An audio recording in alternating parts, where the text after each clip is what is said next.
Bismillahirrahmanirrahim. Assalamualaikum warahmatullahi wabarakatuh. Perkenalkan, nama saya Rihla. Video ini saya buat untuk memenuhi salah satu tugas mata kuliah Filsafat Pendidikan yang diampu oleh dosen Ustadz Haji Syahlar Riyadi. Sikap dalam menghadapi tantangan terhadap pendidikan di era 4.0.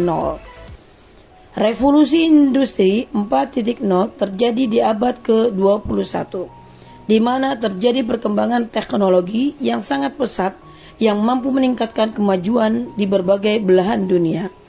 Perubahan tuntutan kompetensi di abad 21 ditandai dengan pemanfaatan teknologi informasi dan komunikasi dalam segala segi kehidupan, termasuk dalam proses pembelajaran, sejalan dengan tuntutan.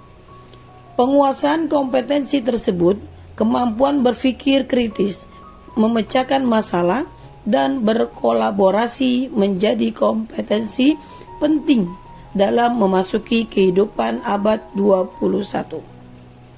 Sikap dalam menghadapi tantangan terhadap pendidikan. 1. Sikap tak acuh terhadap tantangan perubahan sosial. Sikap ini merupakan sikap tidak memerlukan konsep pemecahan permasalahan yang dihadapi. Cukup hanya mengamati dan membiarkan segala apa yang terjadi. Sikap ini juga mempunyai landasan pendirian bahwa suatu perubahan sosial yang mengakibatkan berbagai macam tantangan pada hakikatnya merupakan sunnah Allah yang senantiasa berjalan di dalam semua masyarakat. 2. Sikap mengakui adanya perubahan sosial, tetapi menyerahkan pemecahannya kepada orang lain.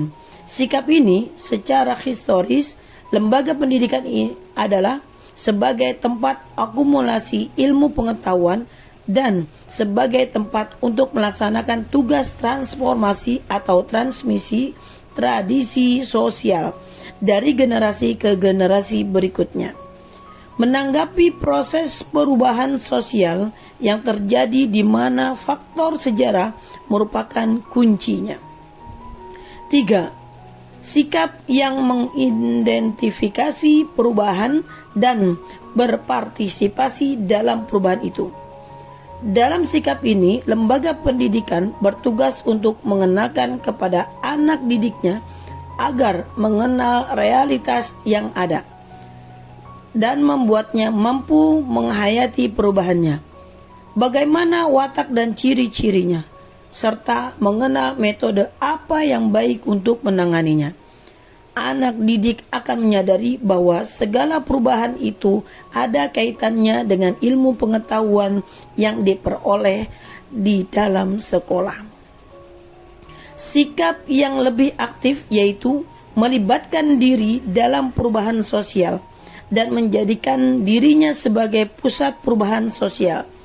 Dalam sikap ini, lembaga pendidikan tidak hanya bergerak sepanjang waktu, melainkan perlu menyesuaikan mekanisme sosial dengan tuntutan masyarakat, teknologi, dan organisasinya. Dalam pemikiran filsafat, penerapan akal pikiran manusia menurut Islam bukannya tak terbatasi, seperti yang berlaku di kalangan pemikir-pemikir bebas di barat atau timur, melainkan sampai batas-batas atau dimensi dalam dua arah. 1.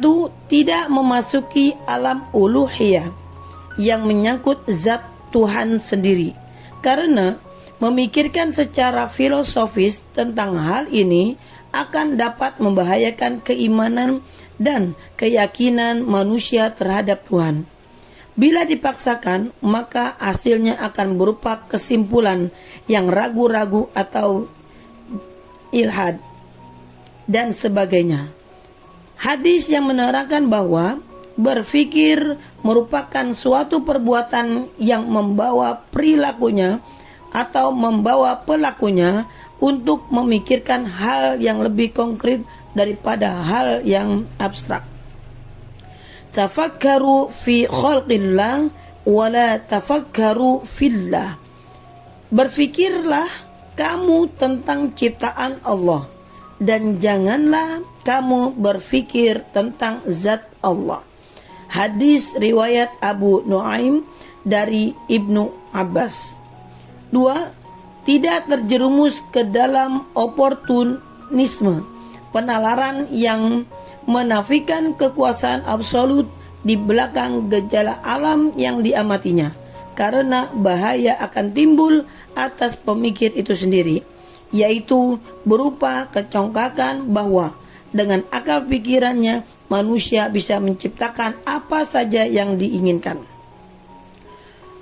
Kompetensi abad 21 yang perlu dimiliki oleh seorang guru diantaranya adalah keterampilan berpikir, mengajar sesuai disiplin ilmu, memanfaatkan teknologi, kreativitas dan kerjasama tim.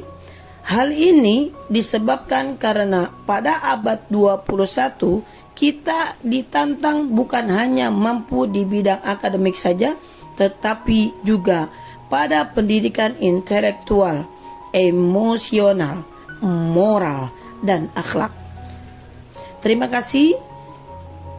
Wassalamualaikum warahmatullahi wabarakatuh.